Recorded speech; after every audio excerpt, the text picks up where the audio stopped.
Hoje eu vou trazer uma comparação diferente para vocês. Como que as expectativas afetam os mercados financeiros. O que isso tem a ver com a construção de um corpo ideal, de um shape da hora? Então, eu espero que gostem. Então, bora e roda essa vinheta pra gente, Gui.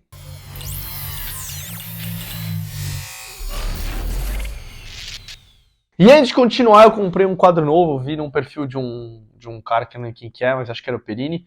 Ele tinha ganhado esse quadro aqui, eu resolvi comprar para mim. Se chama Memento Mori. Lembre-se da morte do Sêneca. Vou ler aqui embaixo para vocês. Não temos exatamente uma vida curta, mas desperdiçamos uma grande parte dela. A vida, se bem empregada, é suficientemente longa e nos foi dada com muita generosidade para a realização de importantes tarefas. Ao contrário, desperdiçada no luxo e na indiferença. Se nenhuma obra é concretizada, por fim, se não se respeita nenhum valor, não realizamos aquilo que deveríamos realizar. Sentimos que ela realmente se esvai. Desse modo, não temos uma vida breve, mas fazemos com que seja assim. Sêneca. E aí, essa numeração seria a nossa idade, então 5 anos, 10 anos. Eu estou exatamente aqui 25 anos e o quadro ele fala que a gente vai até os 80 anos, eu espero viver um pouco mais que isso, mas enfim. E aí eu vou preenchendo com essa canetinha aqui os dias junto com o que for passando. Eu vou começar isso depois, mas eu gostei bastante do quadro, porque a vida é agora, life is now, e é um quadro que representa uma cultivação disso todo dia, né? Acordar e ver isso todo dia, e querer fazer uma melhor, e querer, enfim, continuar fazendo as coisas que eu faço. Tem um quadro bem legal que eu comprei, não tem nada a ver com vídeo, mas estou mostrando para vocês. Então eu vou botar no lugar do nosso querido Rocky Balboa. Eu acho que tem mais a ver. Então, Rocky... Ixi, ixi. Foi. Vou deixar ele aqui no canto. E aí eu vou colocar você aqui. Memento Mori. Lembre-se da morte. Bora. Então vamos lá, a reflexão que a gente precisa fazer aqui é: qual a importância das expectativas sobre os mercados? Eu quero falar os mercados financeiros.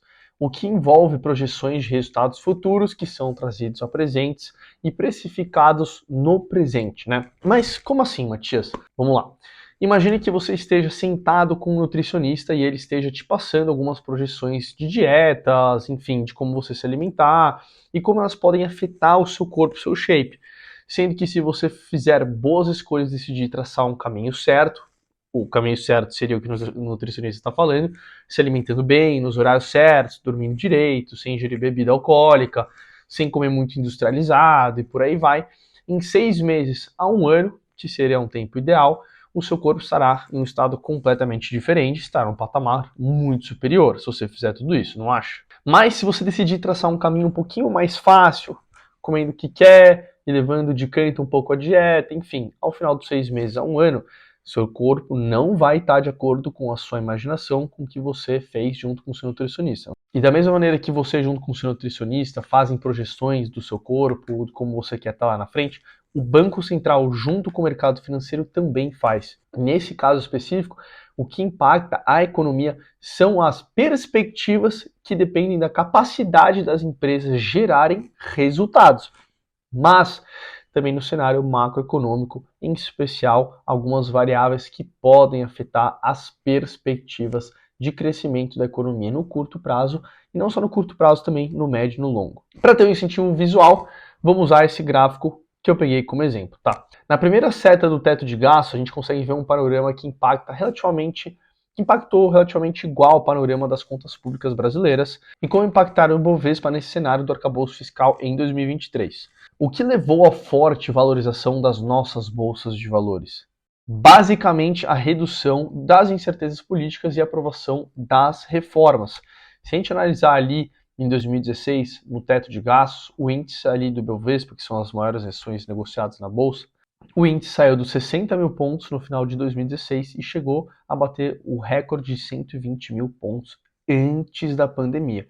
E agora, depois da apresentação e aprovação do novo arcabouço fiscal, com um pouco mais de visibilidade e transparência do que pode vir ser, na Câmara dos Deputados, a Bolsa surfou quase ali 17% de alta. Mas pera lá. Não deixa de deixar seu like aqui e se inscrever no canal, Para fortalecer, se você gosta aqui de acompanhar, quer saber notícias do mercado, o mundo dos investimentos de uma maneira fácil, não deixa de seguir aí para fortalecer. Mas, Matias, me explica melhor isso daí. O que quer dizer é que com maior controle e organização das contas públicas, e o maior controle que ele traz, ele diminui os riscos fiscais que se associam a um crescimento explosivo da dívida pública. E essa explosão da dívida pública, ela aumentaria muito a inflação e também, consequentemente, os juros, porque eles andam de mão dada, como se fosse o feijão com arroz brasileiro, tá? E com o PIB reduzido.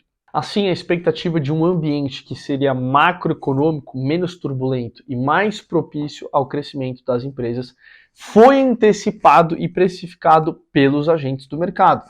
E isso resultou em uma valorização do mercado financeiro brasileiro. Voltando um pouquinho ao exemplo do shape ideal que a gente comentou, tá? Depois, por exemplo, da sua primeira sessão com o seu nutricionista, você retornou a ele para ver se deu algum resultado, né? Se houve alguma mudança que possivelmente seriam feitas, tá? Mas existe nesse caso o seu comprometimento pessoal de seguir ou não. E essa é a fase teste para ver se você se adaptou a essa dieta ou não. E essa fase teste foi exatamente o que aconteceu quando o ministro da Fazenda, que hoje atualmente é o Fernando Haddad, primeiramente levou a público o arcabouço fiscal, ou seja, a apresentação das novas regras fiscais, enfim. Então o mercado deu seus pitacos do que funcionaria ou não. Ah, ficamos enjoados aqui, ou gostamos disso, e de acordo com esse sentimento, o texto base do arcabouço foi mudando. E agora, por exemplo, mais recentemente, eles querem taxar o juros sobre capital próprio, que é o JCP, tá? Próprio para arrecadar mais dinheiro. Isso seria equivalente a mais ou menos a uma comida que você gosta na sua rotina e seu nutricionista quer taxar essa sua comida tirando da sua rotina, do seu hábito. Então seria uma comparação do que vem acontecendo, tá? Outro exemplo importante, vamos utilizar o Banco Central como ponto de partida. O Banco Central de cada país é o banco master que manda na economia, tá? E ele é um braço do governo, tá? Mas na maioria dos países é independente, ou seja, o presidente eleito não manda lá dentro. E qual que é o objetivo dele, Matias? Controlar a inflação. No caso do shape, como o nutricionista poderia combater a sua fome? Com comidas que saciam a sua fome, principalmente comidas não industrializadas, sem fritura e etc. Qualquer outro exemplo que você queira dar. No caso do nutricionista, vai te indicar comer uma proteína com um carbo um pouquinho mais leve, que tire esse buraco aí do seu estômago. No caso do Banco Central, a arma dele é o juro. Nos Estados Unidos, por exemplo, numa das maiores inflações da história americana, o juro chegou a 16% em 1982. E quando que os juros sobem? Quando a inflação está alta e eles sobem os juros para justamente estimular as pessoas, ao invés de gastar, a poupar. E já que agora também o dinheiro rende mais. Assim também como pegar o dinheiro emprestado fica muito mais caro. E aí, consequentemente, também o consumo cai.